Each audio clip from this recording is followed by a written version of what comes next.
Count me in. The graphics.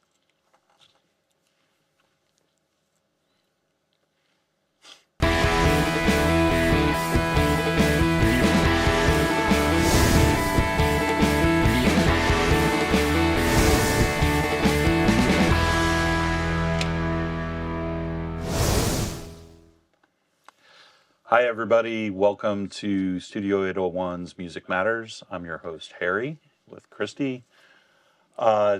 Today we have the band Caladium. Hi, guys. What's up? What's going on? Welcome back. You've been here before. You've got a little different configuration than the last time that we talked to you. A little different setup. Why don't you introduce yourselves again and what you play?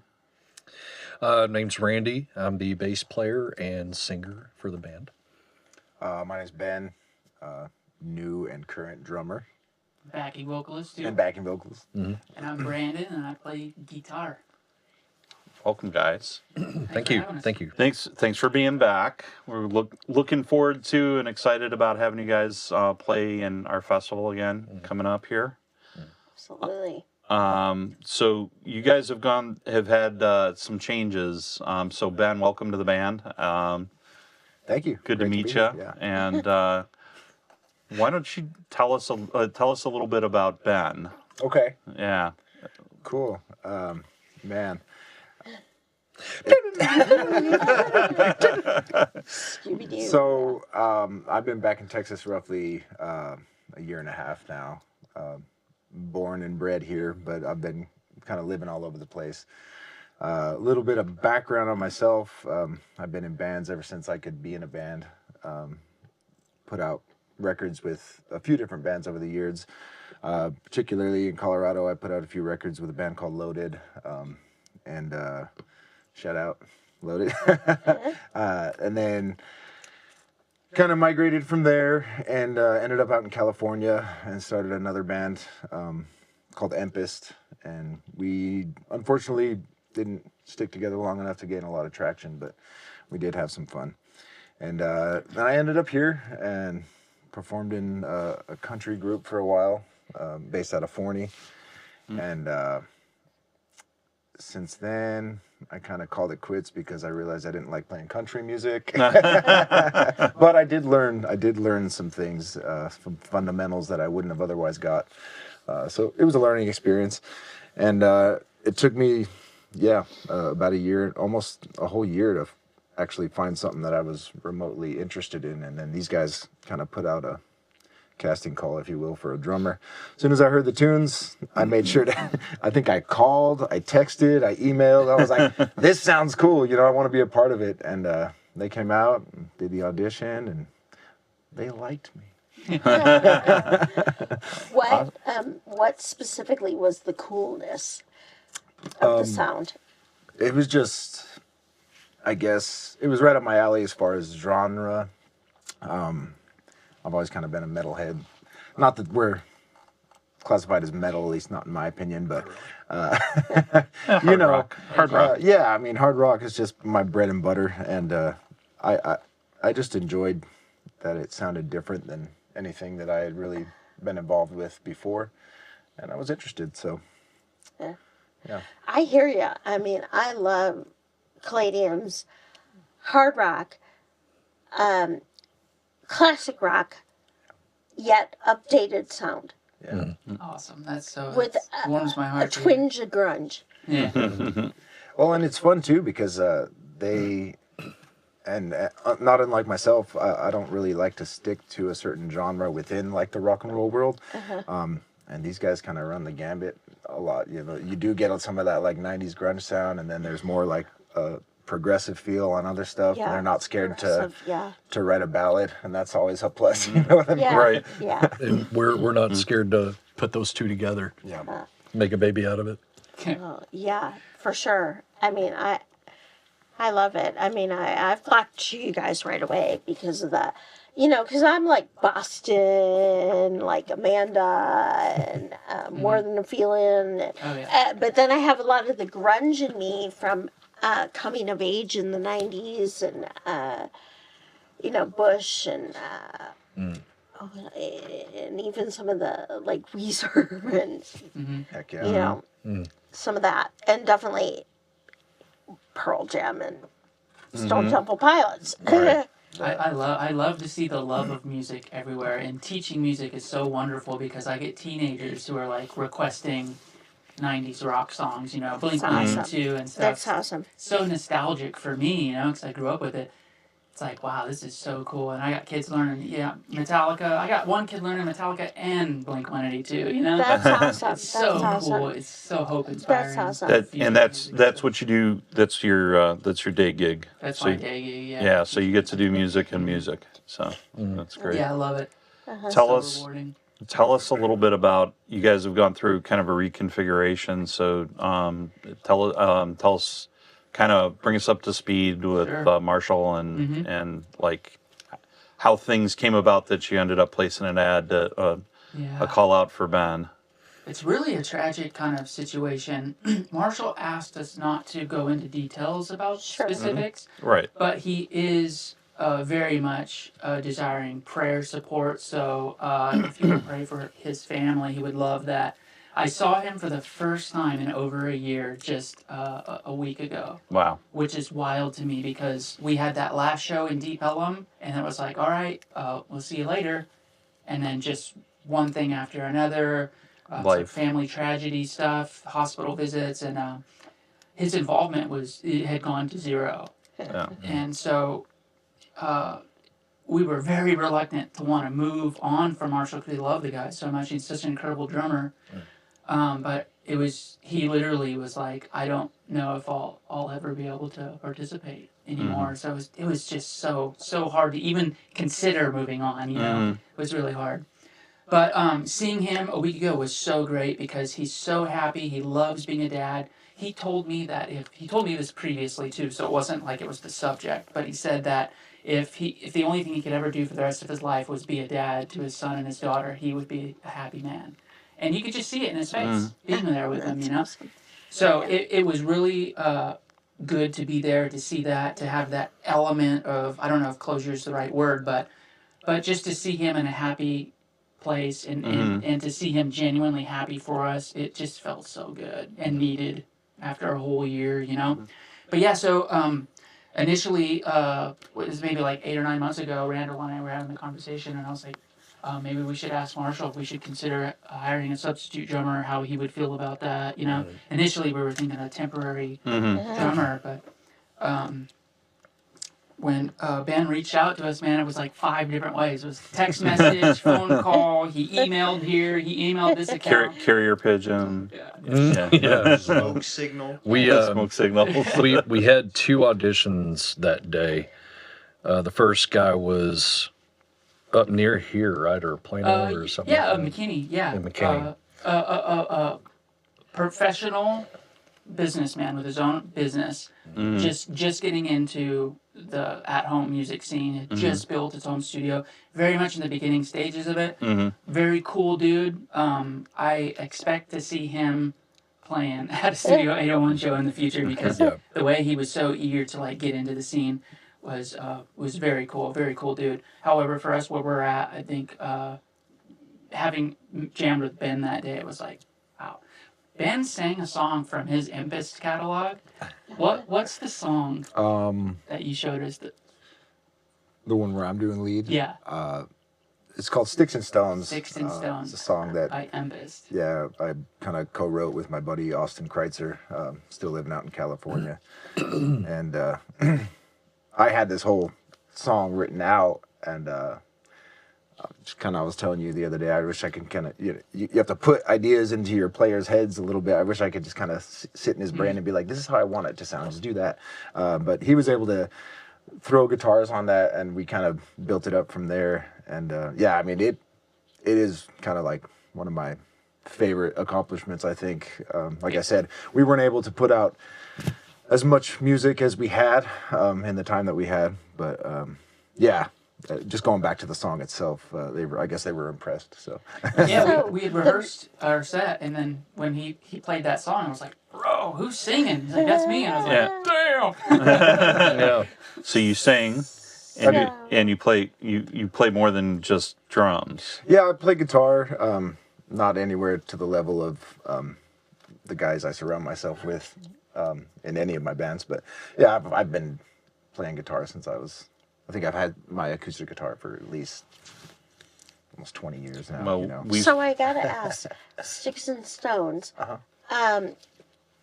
Does the meaning behind it go? Yeah, they break my bones, but words can never hurt, or is it the? Because some people subscribe to the opposite. I'm trying to. Or That's a good question. did you expand to something other? So, the song itself. Sorry, I didn't anticipate really talking about this. but- I'm sorry. No, it's okay. Okay, I have red hair and freckles, so I got lots of names called. That's by- okay. No, yeah. the reason that I call this Sticks and Stones is just because the opening line, the way I wrote it, bring me stones and sticks to break my bones. I'm trying to remember the rest of the lyrics of the damn song that I sang. But anyway, the song itself has a lot of different meanings, and that's a beautiful thing about music. People can Absolutely. kind of interject it into their own lives and catch a feeling off of it, and that's why we play music in the first place. I mean, I think that's one of the best parts about it, kind of being that universal language. But the way that I wrote the song, it's kind of a preemptive love song to my old man, and I get kind of emotional. He's just been such a big part of my life, Sure. and I guess when he finally decides to kick the bucket, it was more expressing those feelings for me, and it does kind of come across as a love song a little bit, but yeah, it's just about the fear of losing somebody, I think. Yeah. That's what's so good. So we saw a few weeks back, we saw you perform actually by yourself, which was kind of cool because we had Caladium playing out at our Rockin' Weekend, and we did an open jam. So look on our YouTube channel for the open jam session there. Ben's jamming away at the beginning of that. We had that was pretty fun. We had a saxophone player that came in, played great. with some people too. Yeah, I So- was unsure about doing that. I felt a little bit coerced. But I was happy that I did it. It had been a while since I got up and actually We were sang happy some to of my have own you. songs. Yeah, it was awesome. And Well, obviously a big stylistic change from what I do on the drums, but Sometimes you need someone to kind of push you. Like everybody wants this, dude, or madam. Yeah, it's that's your that's your initiation. yeah. To sometimes your bandmates gotta push you to do something uncomfortable. So I'll take it. welcome into the crowd. Yeah. Kind That of was thing. fun. It was so much fun to see him Yeah. doing that. Yeah. Yeah, his eagerness, I think right away was really assuring for us. I think that he just really wanted to be a part of it. Yeah. We went to dinner right after we got from his place. Forgot where we went though, but it wasn't even a conversation. It was just I think we both knew. Ben. Yeah. We Yeah. both knew right there. It's like Before we Ben. even left. So yeah, before we even left. So Right. we barely even talked about it. We sat down for dinner. Well, before we left at Ben's, I think we were. Yeah, but it just there was hardly a conversation. It was just like this is the guy. This Yeah, is- they didn't lead on as much when in my presence. I think, obviously they had to talk, but I felt like a little kid. I was real nervous. I even contacted my old buddy from my old band. I was like, man, I really hope I get this opportunity. He's like, you got it, dude. Don't even worry about it. And, I was telling my wife, it's like, just be so cool to be a part of something again.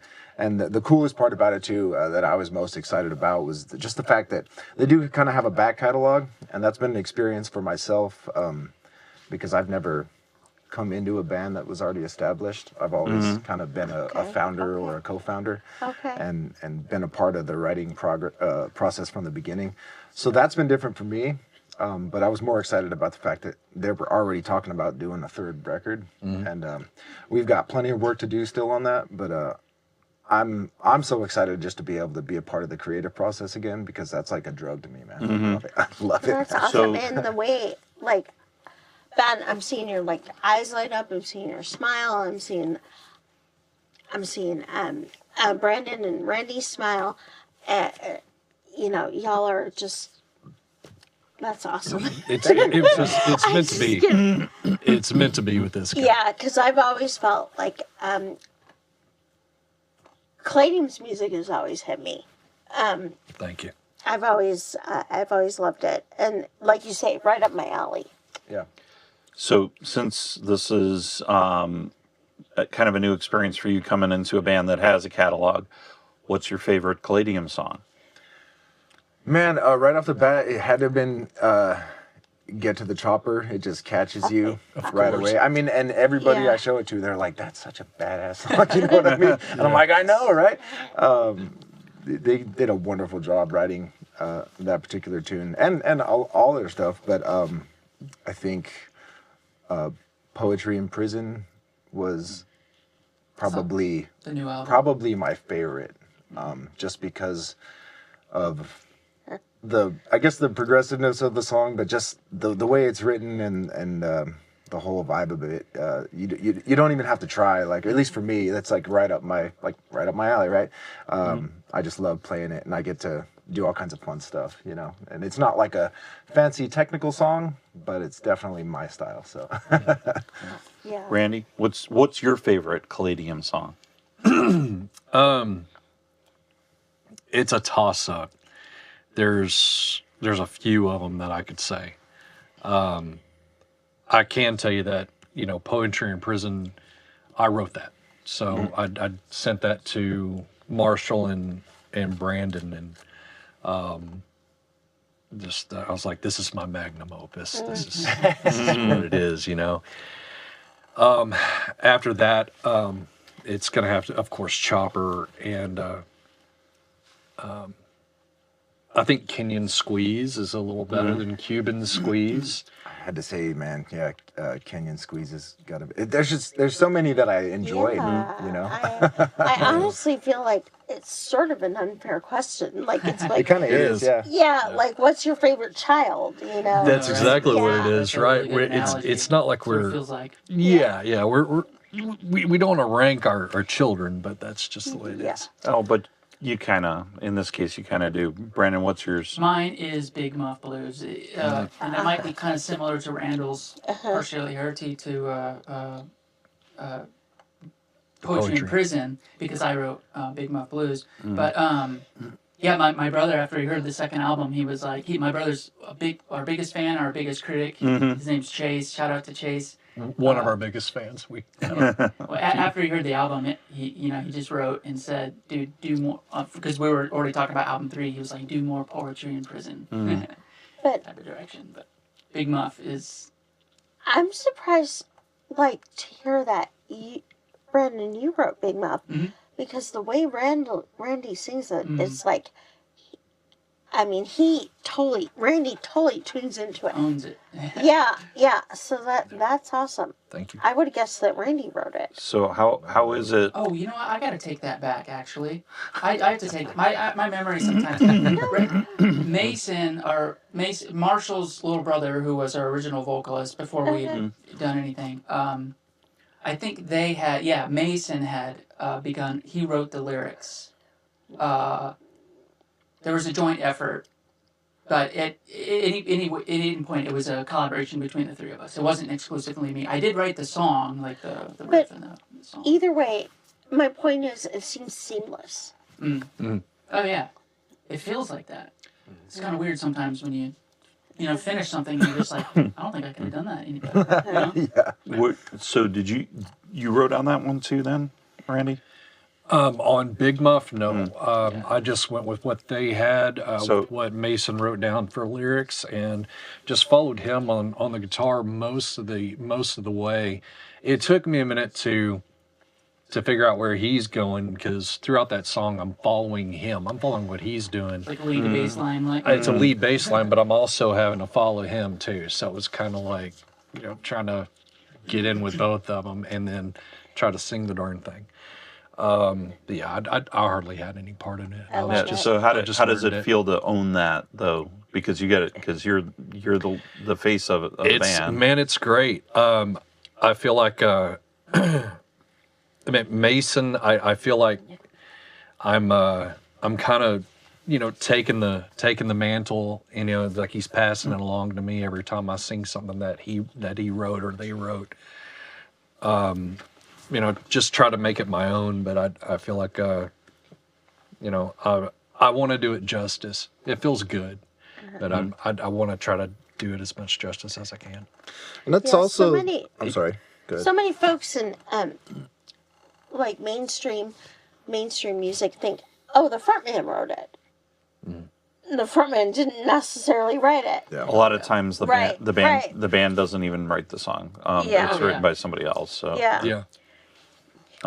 not with you guys, but that Yeah. happens sometimes. Yeah. So I'm going to shift topics a little bit here and talk about topic YouTube.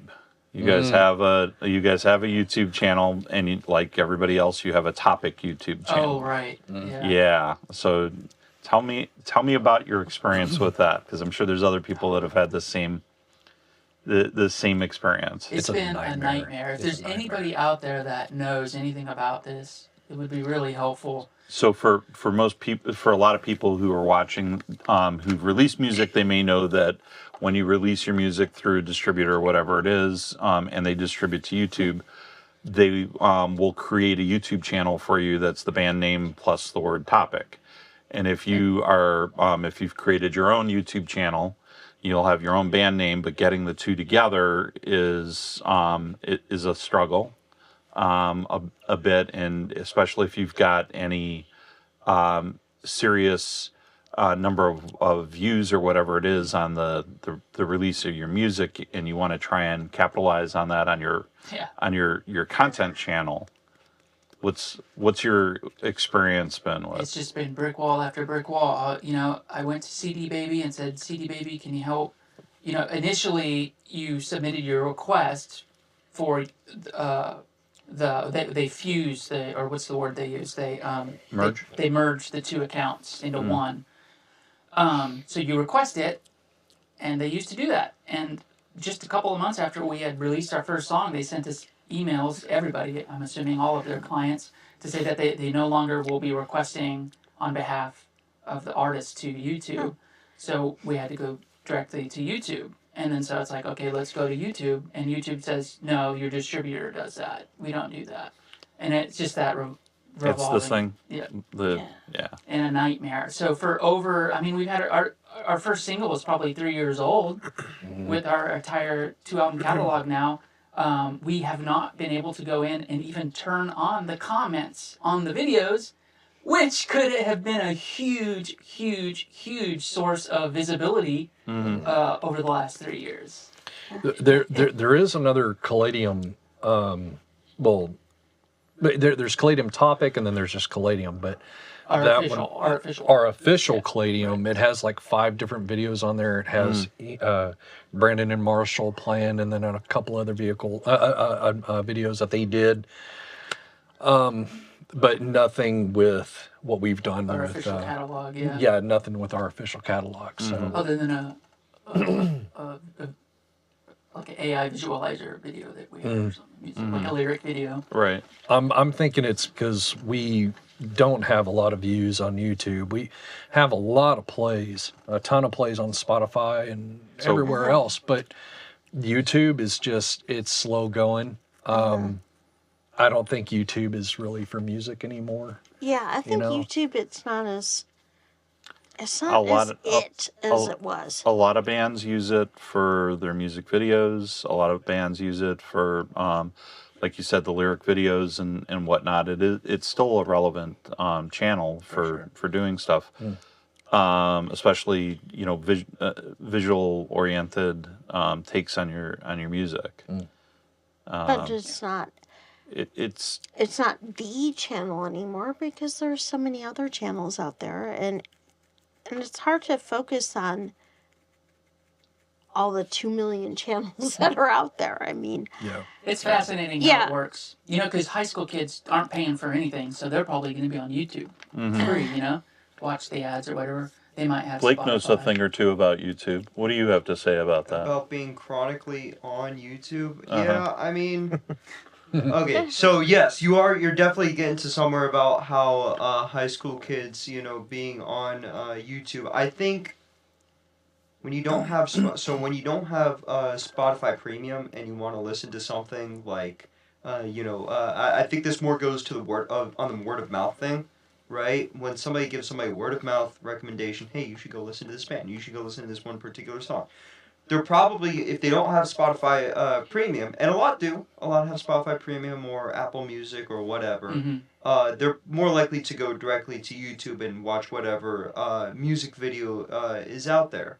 But then I feel like a lot of music, the majority of music nowadays is discovered sometimes organically just through like Spotify. They'll see it up, get pulled up on a playlist or whatever. But a lot of it has to do with TikTok and Instagram and just general other short form video content. So, not having a super strong presence on YouTube, I don't think is gonna hurt you a whole bunch. But I think what you see bands that have stronger presence on YouTube doing, or when you see them do that, they're trying not necessarily to grow their fan base, but to increase loyalty between their of their already existing fan base. Because they'll do stuff, they'll do the normal stuff like music videos, lyric videos, and all that. But then they'll also do like more long form, show vlogs or tour vlogs or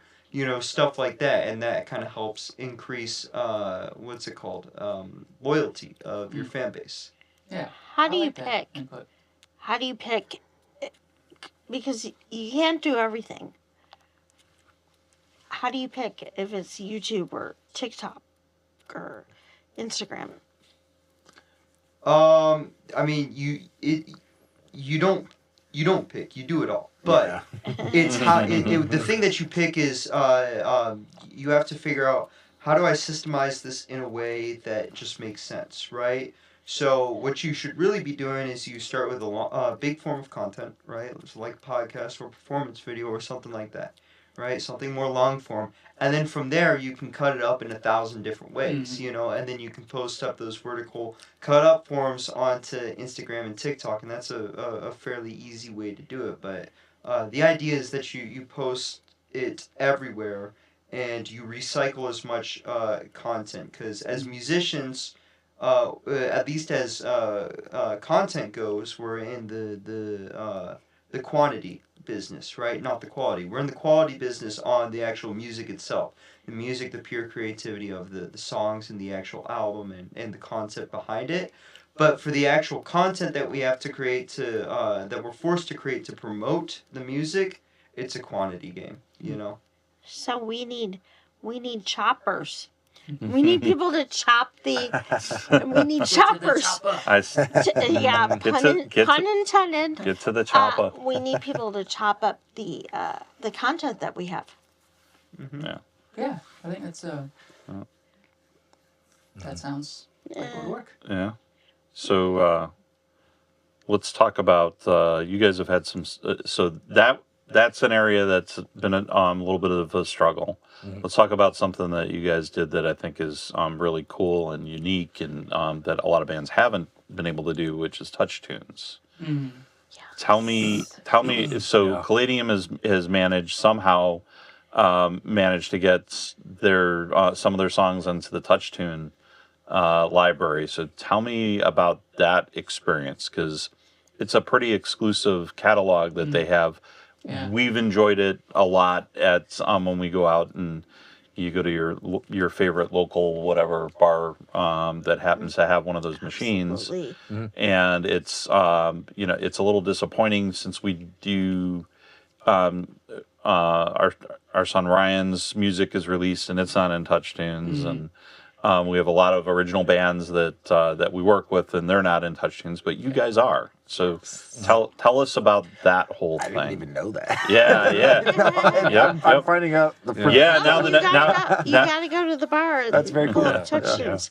Play Caladium at your local establishment. Yeah. They got touch tunes. What are touchscreen jukeboxes?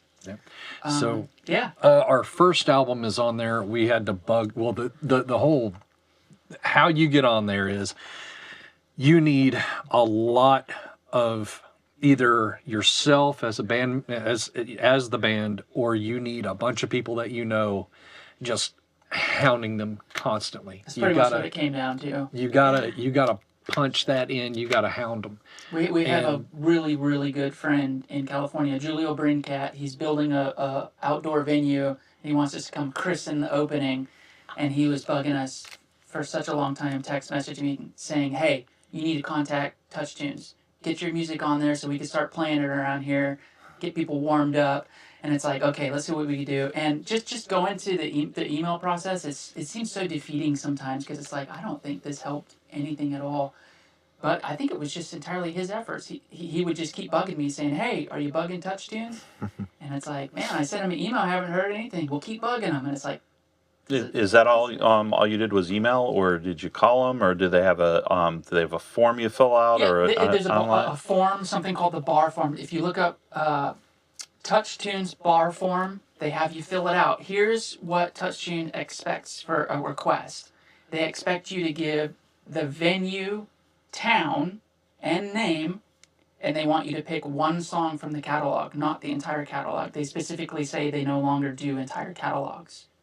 So initially it was like, oh great, all this effort, and we're just gonna have one song at one restaurant. Mm-hmm. Well, Julio's efforts paid off because he was bugging them, and he's a premium member because he spends so much money on the jukeboxes to begin with.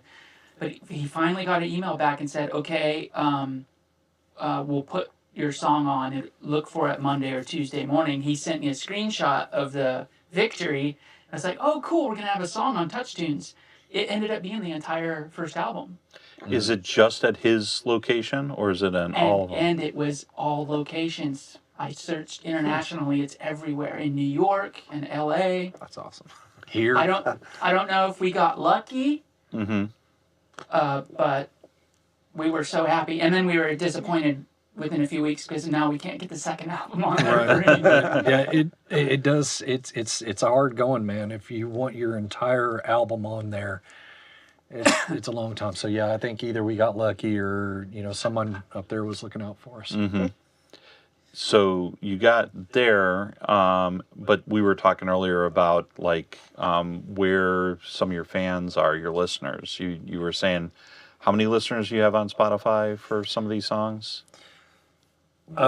Way more than I've ever had in any of my other bands. Some of the songs themselves have like 60,000. Mm-hmm. Whatever. But your listeners are not in the U.S. You're on Touch Tunes in the U.S., but Yeah, they could be anywhere. yeah. Yeah. And so what countries? Countries listen to Caladium?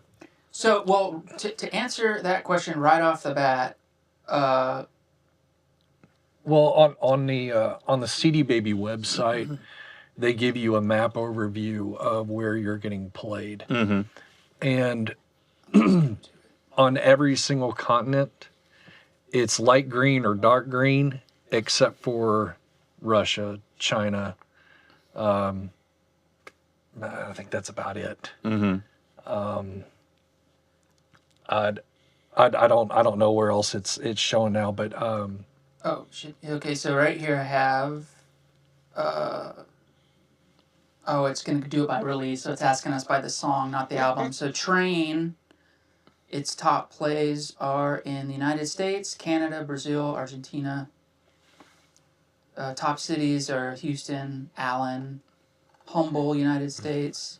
You know what I You see? guys made the cut. Yeah. yeah, We listen to a lot of Caladium. Nice. yeah. Thank you. Buffalo's on it.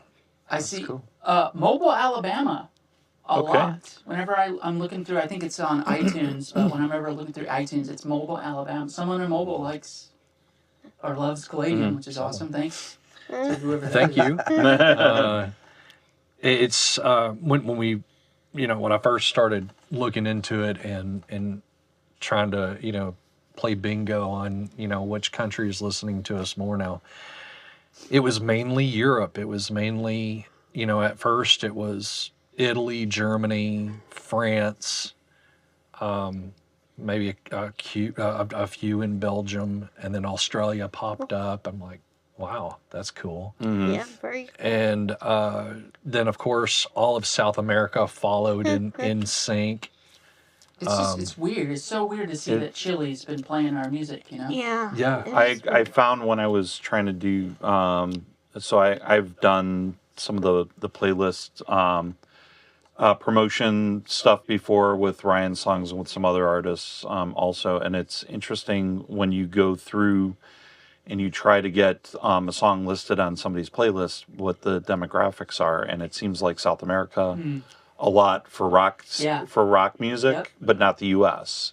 And I'm not sure why that is, although we also Yeah. see that in just like in the local original scene. There's a lot of indie, and you know, a lot of other styles of music, but rock has been not as popular lately, at least not as much as I remember being when I was growing up. Metal, yes, punk, yes, but just you know your more generic hard rock, it seems like it's a more of a struggle. Have you noticed similar kind of thing, or Like as far as the U.S. Mhm. itself, man, I think it's fascinating that yeah, because I checked out some platforms for music promotion, and there's a lot of love for rock music in Mexico, Mhm. Southern America, because a lot of our it was like I forget the name of the platform. It would probably be beneficial for you guys to know actually too. Well, there's YouGrow. We use. Yeah, it wasn't Ugrow. It was the one where we were. It was like we were reaching out to specific radios all around the world, and there's just a lot of.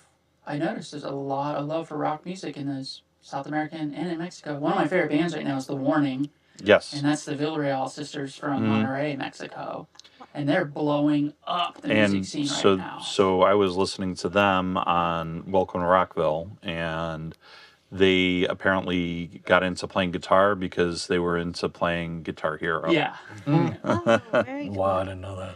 Well, that was bound to happen, right? Yeah. they're literally calling them the goddesses of rock right Yeah. now, which is to me blows my mind because 6 years ago it was like, are they going to do anything? Yeah, it's really cool. What other platforms or tricks or whatever it is that did you guys use to get some of the listenership that you have, the listenership success that you have had? Oh yeah, Randall mentioned Ugrow. Yeah, there was YouGrow, and there's a company called Redwood. Oh, Redwood's Corner. They're Redwood's a local Corner. couple. Redwood's Corner put us on a bunch of different radio stations throughout the United States on colleges. Yeah, Oh, that's college, cool. college In radio. college yeah. radios. If you're a local band looking to get on college radio, Redwood's Corner is Travis and Ryan Counts are their names. They do in-house production stuff too, so they might be a little bit of competition as far as that goes. But I think a lot of what they do is the promo, like the promo packaging and Right. EPKs and stuff. Gotcha. Yeah, they helped us with that. And thanks to you guys, we've been Yeah. on, radio stations on podcasts and stuff like that. Yeah. Yeah.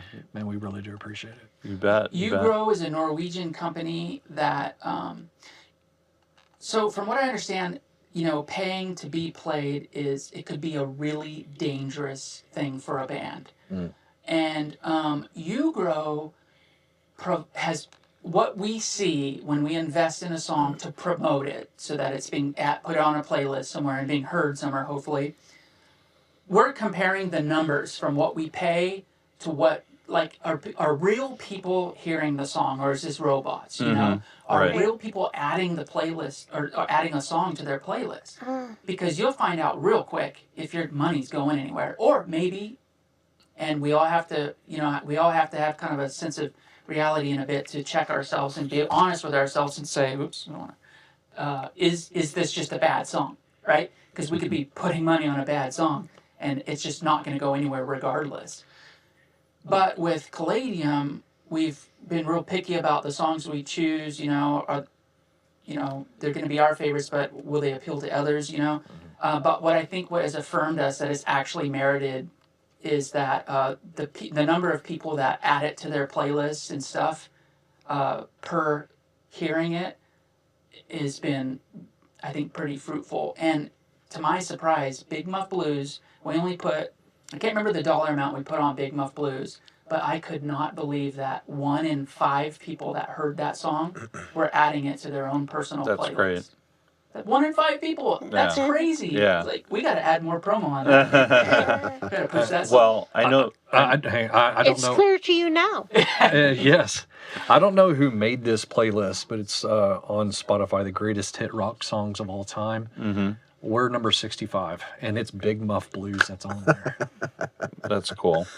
Well, we have a playlist that's for the festival. Yeah. We do that for all the festivals. So you guys have got a couple of songs that are on there. Yes. I know that when I've done the playlist booker before, what I discovered is that just because the you go through and you listen to you look at the listings for different curators, and you pay a certain number of tokens or whatever it is to have them evaluate your song, and just because they say that they listen or typically pick these types of songs isn't necessarily true. You have to actually look at the playlist that they have and see what the songs are. Someone else told me the same thing. It's like you have to like really curate which ones, and that's one service, but there are other services that are like that. I'm just was curious what your experience has been, because I know I struggled a little bit with trying to figure out how to play that. How do you play that game? Because there's some unique rules to it. So It is a game. Yeah. It's a long, hard game. You just got to keep on pounding it in there. Just keep on, keep screaming at them and keep pushing. And eventually you'll make it. yeah. I should say something about the warning that I mentioned. Not the ban, the warning about paying a company to Right. promote you.